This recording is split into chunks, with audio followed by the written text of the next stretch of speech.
Hey guys, welcome back to another 48-hour film project. I got my main man. Oh, the camera almost fell over. Keep going. Oh my gosh. We deal with these sorts of things. Yeah, all the time. That's where we are. Now, gosh. Before Bernard introduces this 48-hour challenge, I should note, I tell Bernard all the time, you got to put the legs out on the tripod. And all the time he never does it. I thought they were out. This is weird. Sounds like a weird He doesn't say pun. He says, I thought they were out. He says, nah man, it'll be alright, bro.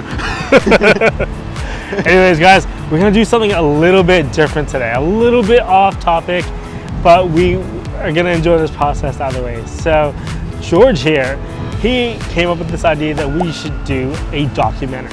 So that's what we're doing today. We're gonna be shooting a sports-like documentary in 48 hours. Yeah. And he's my sports guy.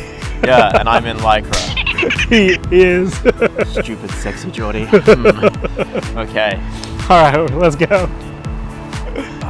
So just before we head off to another location, how many total Ks have you done for this challenge? Around about 650 so far. That is really, really good. I'm very impressed by you, man. Honestly. Look, today it's going to be a tough one because I need to get to 1,000. So 650 is impressive, but it's only just over halfway. So I'm trying to bash out another half either today or over the next 2 days. Oh my gosh. So yeah, let's see how I go. Thank you for the good wishes and all, and let's see if we achieve it. I'll give you an update anyway. This video will probably be finished before the actual challenge finishes. But either way, he's determined to get it done, and we are determined to get this video out in 48 hours. Determination, that's what we need. 100%.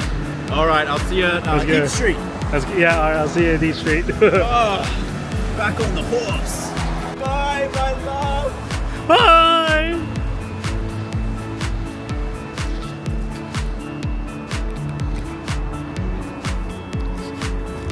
All right, so the next location is going to be Eat Street North Shore, and hopefully that won't take me very long to go.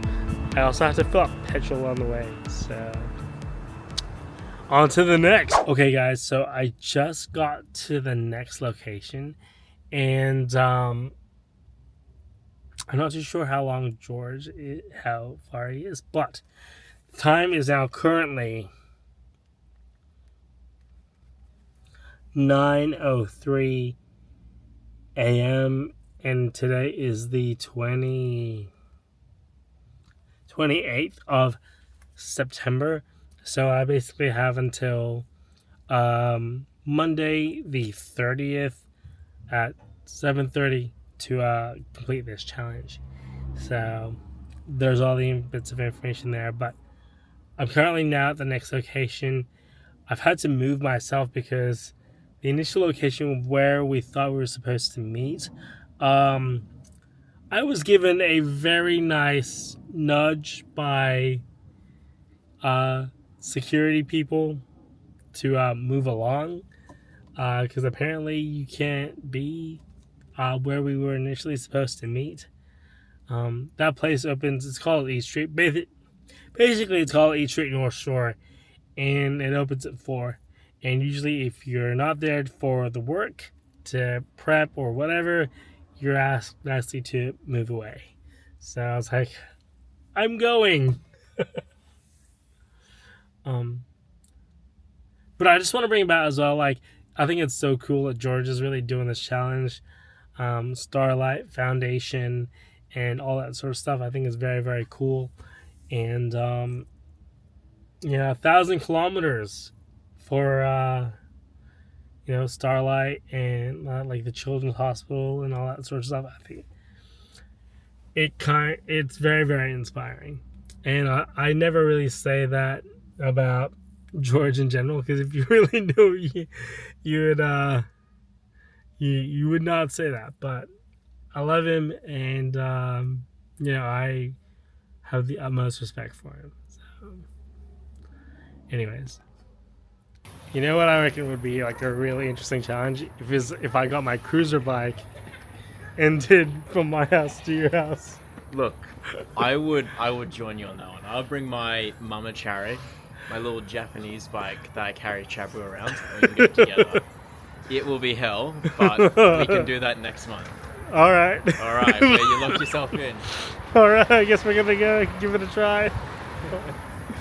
Oh my gosh. How was that ride over? Oh, it was good. It was good. Traffic scares me in the city, but once we're on the main part of the open road, smooth sailing. Next we're heading out to the airport. We're gonna watch some planes. That'll be really cool. We'll see where we're sitting with time. We might swing back home, get some lunch diddly dog. Oh yeah, that'd be good. Yeah. I think, McDonald's, KFC. do you think you'll do some more standard bike riding, Standard bike riding. like in your house? Yeah.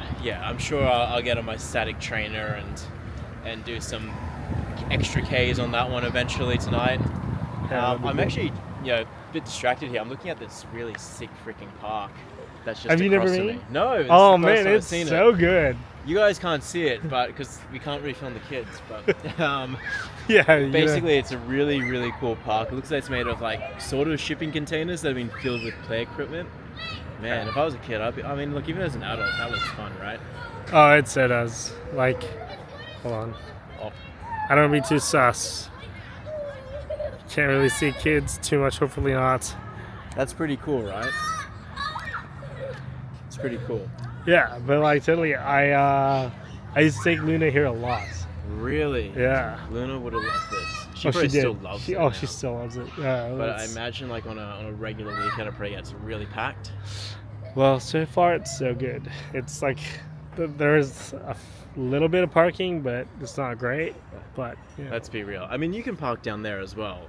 Oh yeah. Get your scooters, get your bikes, go for a little cruise, go for a little play. Just have a bit of a walk, but it's really really nice to see. Hey, Really cool place. I'm walking here. Oh my gosh. Maybe about an hour or so, yeah. That'll make for a good time. Yeah. All right, guys. So we're now at the next location. I almost thought he wasn't gonna make it. I almost thought he died. He didn't really die. Oh, I'm fine. I did try to race the plane though, and I kept good pace on it, so pretty proud of that. But the weather is starting to change up a lot more, worse than we thought. So we're gonna head back to location and Get some McDonald's and KFC or something like that. sure. But It's- we always eat food. We always eat bad food, I know. Oh no. The pee time has come. Oh my gosh. It's alright, I'll just stick it out in the way. Oh, like if you need to duck in somewhere, then just duck in somewhere. That should be fine. That's cool. That's cool. But this camera is not built for wet weather. Yes. Alright. How do I get back? Oh, I gotta go through that way. Okay. But is there like a cycle toll that you could take? Is there cycle tolls? I don't think there's a cycle toll. There's gonna be some pathways possibly. Though I'm just having a look here. They're looking amazing. So we'll find out. And then like how's the total kilometerage? We're about 51 Ks at the moment. That's really good. So that's good. Yeah, like 100 Ks. Like it's a total up probably like 100 Ks today. Like you'll make it. I'll do Or it. the other idea you could do is duck into like the what's that airport place? The Nunda. no, like no, not that. Like Yeah. the DFO. Oh, the DFO. DFO place. Probably duck into the DFO place and check a piss there. That's it, yeah. That might be my best bet. So we'll see what we can do. We'll see if we get home first. I think I'll be able to make it home without need to chuck a whiz. And Alright. then once I'm home, I'm going to the most glorious probably. feeling one. Oh yeah, most definitely. Anyways, you better get in the car. Your camera's going to get all wet. Oh my gosh. Gotta get one of these action cams. All right. Alright. Oh wait, what technology are you working with right now? So I'm working with the Insta360 I have a crotch RS. shot right there. I Yeah, have it's a good shot. partial crotch shot. Crotch shot. But yeah, the camera, working with my iPhone as well. That's so good. Just, keeping it light. You can't carry much on the bike. I'm not a Most definitely not. You not a can't. tourer. All right, this thing's getting wet. All right. See you when you get back. See you later.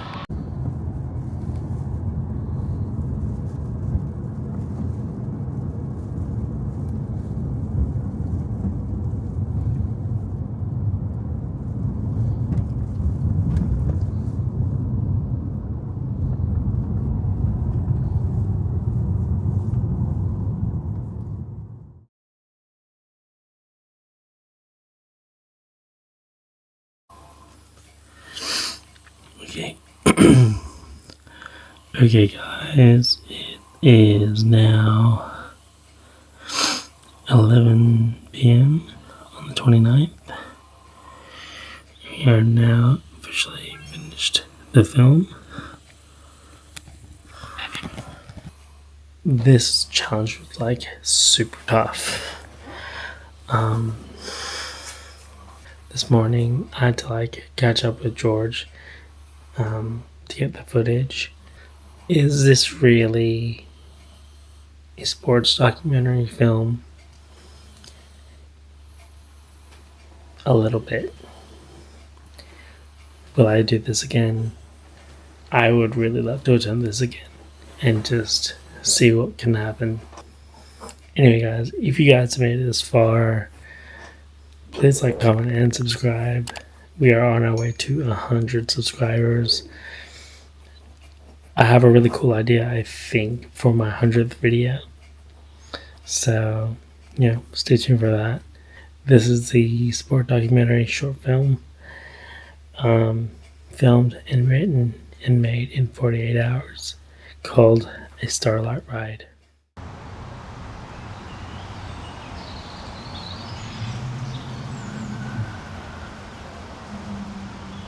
My name is Geordie. I've set myself the challenge of riding 1,000 kilometers for the Starlight Tour to kids. I completed 700 kilometers already. Today, I continue to push forward on completing my challenge of riding 1,000 kilometers in amongst the cold and rainy weather. And I touched base with Bernard.mina, who is not only a friend, but also a nurse, actor, writer, and producer. This is the journey so far. So Bernard, you're an actor, you're a producer, and a father, and a nurse, okay? Wearing many different hats, okay? How do these different roles shape your perspective on giving back to causes like the Starlight Foundation? Do you think it's a really good cause to give back to, yeah? Oh yeah, I totally think it's a great foundation. I guess primarily, as a nurse, I think it's just, it shows that like people are really, really caring. And especially when it comes to kids, like I've a daughter as well. She's 5 years old, and I just think that being able to give back in some way, shape, or form, donating and all that sort of stuff, to know that it exists is really, really great too. Yeah. It's a good response. It's interesting, obviously being a nurse, you're a frontline worker. I believe obviously you don't work directly with children yourself, but you obviously definitely would know the impacts throughout your career, how a charity like Starlight Foundation could actually impact children. I guess in your view, okay, how do you feel about organisations like the Starlight Foundation and how they contribute to the well-being of children within the healthcare system? Do you see the benefits? Do they brighten up the kids' day that are sick in these sorts of hospitals? Do they give them opportunities that may have not otherwise existed? Is that sort of the thing that you see? Like most definitely, I think being able to inspire a bit of hope in kids is really, really nice, because I'm sure not only for them, it's really hard on the parents as well. So anything to kind of just make them feel better about themselves, make their days feel a lot less scary. And I just think it's, if you can keep a child's mind busy, the kids can have fun in their recovery, shape or form, of whatever that looks like. I think that's great. Oh, perfect. And that's what I think what Starlight does. For example, here at the Children's Hospital, I think they have this Starlight room. They've got Captain Starlight. There are a couple of people that go around, entertain, make kids' days a little bit brighter when they're probably facing some of the darker moments in their life, unfortunately. And especially for those kids who are in palliative care and things like that, they can grant those wishes that those kids really want to do in life, essentially. And I think it's key. You bring up the parents as well. So I feel Starlight isn't just purely about the kids. It's giving the kids these positive things to look forward to, making their healthcare experience that little bit more enjoyable, despite how difficult the situation is. I don't think that just brings the brightness to the children's life, but it also helps with the parents as well. Obviously, as a father, you've got a daughter, and I understand it's something that's a lot of parents don't want to imagine, okay? But I guess, what are your views on Starlight Foundation supporting sick kids within healthcare? It's so good that these kids have things like Captain Starlight. I believe they also have moments where they play music and do all that sort of stuff. So many activities out there. Oh yeah, most definitely. And I think that's so cool. Yeah, 100%. That's it. As Nurse Bernard says, it's very cool. It's very positive for all the kids and the families involved. So definitely look at giving towards charities like Starlight Foundation. There are others out there, so always look into it. But I guess moving on to your other hats, actor, producer, director, how can you utilize those creative skills that you have to potentially show support for these organizations yourself? Obviously today we're making a bit of a video, but I believe you have also got a bit of a project that you worked on that also highlights workers within healthcare. Can you explain that and how it can have a positive impact on causes like this as well? Yeah, so I have a show, it's independently produced. It's a medical drama about nurses called Practice Patients. It's been a passion project of mine for the longest time, and hopefully we can get some footage of that being played in this video. And basically, I just kind of wanted to highlight the ups and downs of but also the really heartfelt moments in healthcare. And I think prospectively, I think it'll be really, really great to see this sort of really interpersonal, very intimate relationship of how nurses go through life, and not necessarily, even though it's not necessarily directly related to children, but I think it's a relative across the board. Yeah, I really, really hope that, it inspires, if kids do get better and they choose, they want to have that option to become involved in the arts, then I think that's great too. Yeah, I think if you can tell a really, really great story and you can have access to resources, whether it's, you can have either high-end gear or just your smartphone. All these things are very, very possible. You can tell a great story no matter what, in whatever context. Yeah. Oh, fantastic. I love to see where these projects ultimately go in the future. To the Starlight Foundation, if you end up actually watching this, feel free to drop a message to Captain Starlight, because I'm sure, I'm going to throw Bernard under the bus here, but I'm sure Nurse Bernard would be more than happy to come out and help maybe a child with a passion project with making a movie. There you go. How do you think about that? That would actually be a really cool idea. I always like to diversify new ideas, and if new ideas spark up that I become really passionate in, I'd love to really give that a try. Yeah, most definitely. All right. Well, that's been a wonderful interview with Nurse Bernard. Again, nurse, father, actor, producer, director, the man of many talents. Me, I'm a man of not many talents, but I am riding this 1,000 Ks. So far today, I've only ridden about 24 kilometers. It's raining, it's cold. You may have seen me shivering whilst Bernard was talking there. So I think it's about time that I get back on the bike. To be honest, I'm not too sure if this footage is going to be played over the footage of the bike or if it's going to be played in one big lump. But we'll see how it goes. Bernard, are you ready to hit the road? I'm ready to hit the road, yeah. Hell yeah, let's go.